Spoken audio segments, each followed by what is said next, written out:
Hello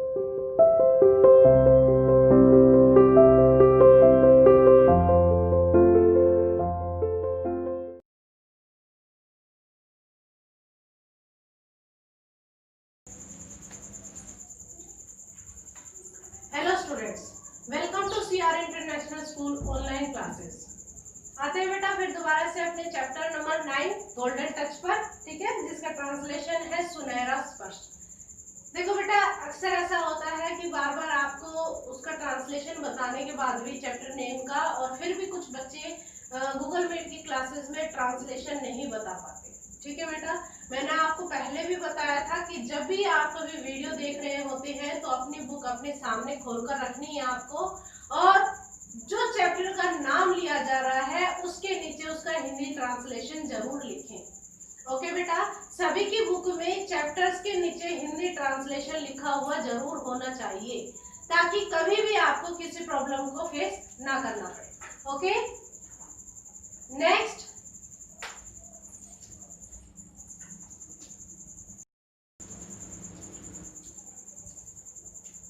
ठीक है बेटा, अब हम आते हैं अपने चैप्टर पर।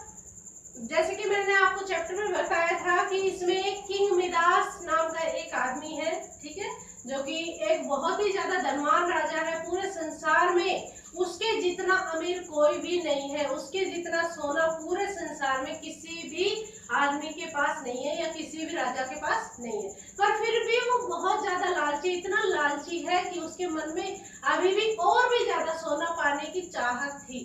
ठीक है, यानी कि उसके मन में यूं होता था कि काश मेरे पास और भी ज्यादा सोना आ जाए। फिर क्या होता है, जब वो एक दिन ऐसे ही सोचता रहता है सोने के बारे में, तो अचानक से एक परी उसके सामने आकर प्रकट हो जाती है, और वो क्या करती है, उसे एक इच्छा मांगने के लिए बोलती है, एक विश बोलती है कि तुम अपनी एक इच्छा मांगो और मैं तुम्हारी वो इच्छा पूरी कर दूंगी। तब मिदास क्या मांगता है कि मैं जिस भी चीज को छूऊं, जिस भी चीज को स्पर्श करूं, वो सारी चीजें सोने में परिवर्तित हो जाएं, सोने में चेंज हो जाए, कन्वर्ट इनटू द गोल्ड। ये विश वो उस परी से मांगता है। ठीक है बेटा, हाँ देखो नेक्स्ट। फिर परी ने उसको बोल दिया कि हाँ ठीक है, जो भी चीज तुम स्पर्श करोगे वो सोने की हो जाएगी, पर ऐसा ना हो कि तुम्हें उस चीज से, उस विश से तुम्हें बहुत ज्यादा पछतावा हो। ये भी तुम अच्छे से सोच लेना। ये वार्न उसने कर दिया था, ये आगाह कर दिया था उसने। फिर उसके बाद किंग मिदास जब दूसरे दिन उठता है तो बहुत ही ज्यादा एक्साइटेड रहता है, बहुत ज्यादा खुश रहता है कि आज मेरी इच्छा पूरी होने वाली है। और वो क्या करता है, दौड़ते हुए सभी चीजों को हाथ लगाता रहता है, और फिर सारी चीजें सोने में बदल जाती है। फिर देखो क्या आता है, फिर जब वो उसे भूख लगती है, सुबह के नाश्ते का टाइम जब उसका होता है, तो वो नाश्ता करने के लिए अपने डाइनिंग टेबल पे जाता है, जहाँ पर सभी बैठकर खाना खाते हैं। वहां जाने के बाद जैसे ही वो स्लाइस ऑफ ब्रेड को उठाता है, यानी कि एक ब्रेड रोटी के टुकड़े को जब वो उठाता है, तो क्या होता है, वो भी सोने में बदल जाती है, क्योंकि उसने उसको हाथ से ही तो उठाया। ठीक है, उसके बाद यानी कि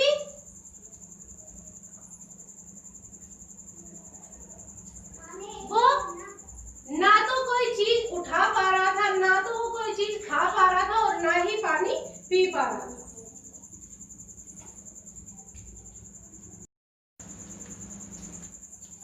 हाँ यस बेटा, हम नेक्स्ट देखते हैं।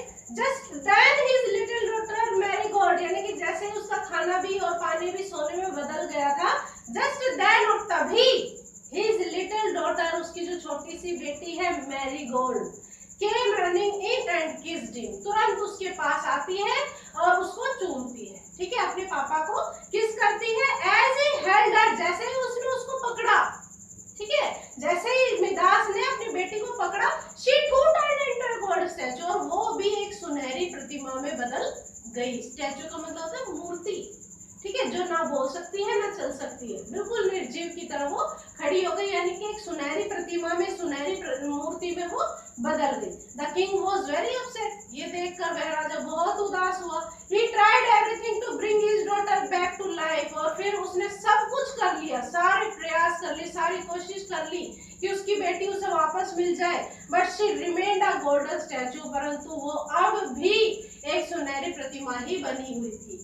ठीक है, यानी कि उसने लाख कोशिशें कर ली उसको फिर दोबारा से जीवित करने के लिए, परंतु वो अब भी वैसी की वैसी ही प्रतिमा बनी हुई थी।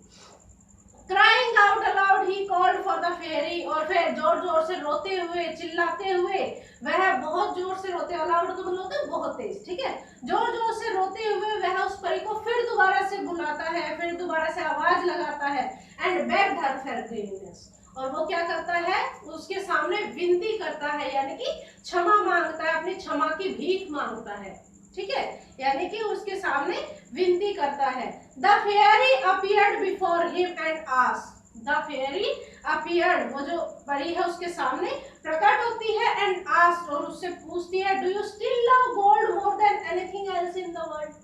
क्या पूछती है, देखो कितनी अच्छी लाइन है, उसने पूछा कि क्या अब भी तुम सोने से सबसे ज्यादा प्यार करते हो, यानी कि संसार की जितनी भी चीजें हैं उससे ज्यादा तुम सोने से प्यार करते हो अब भी, यानी कि अब भी तुम्हें सोना प्यारा है या संसार की दूसरी चीजें। A sad and disappointed king Midas, disappointed का मतलब होता है बेटा निराश, जो सभी चीजों से परेशान हो गया हो। ए सैड, बहुत ही उदास और निराश राजा Midas slowly shook his head, धीरे से अपनी गर्दन हिलाता है, एंड सैड, और कहता है, I have learned my lesson, मुझे सीख मिल गई है, यानी कि मुझे अब सीख मिल गई है।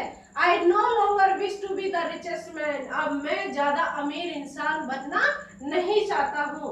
आई only want my precious daughter, मुझे तो सिर्फ मेरी मूल्यवान बेटी चाहिए। प्रीशियस का मतलब जिसका कोई मोल ना हो, कीमती। डॉटर बैक विद मी, यानी कि मुझे मेरे पास मेरी बेटी वापस चाहिए।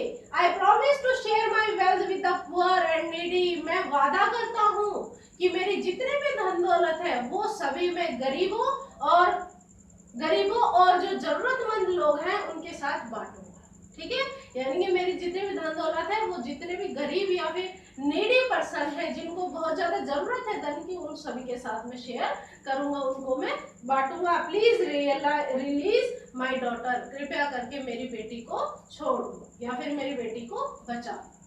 The good fairy gave him a pitcher of water, pitcher का मतलब होता है घड़ा, और फिर वो जो अच्छी जो परी थी, यानी कि उसने क्या किया, वो सिर्फ सबक सिखाना चाहती थी राजा मिदास को, उसने क्या किया, एक घड़ा दिया पानी का, किसको, मिदास को, and told him to sprinkle, sprinkle का मतलब होता है छिड़काव करना, it on all the things that had turn to gold, और उसने कहा कि इस पानी का छिड़काव कर दो सभी चीजों पर जो जो सोने की बदल गई है। King Midas quickly ran to his daughter and sprinkled some water on her, और तुरंत राजा मिदास दौड़कर सबसे पहले कहाँ जाता है, अपनी बेटी के पास, और उसके ऊपर पानी के छींटे लगाता है। Instantly, और तुरंत she came back to life, और तुरंत जबकि जभी वो जीवित हो जाती है, and gave him a kiss, और अपनी बेटी को वो चूमता है।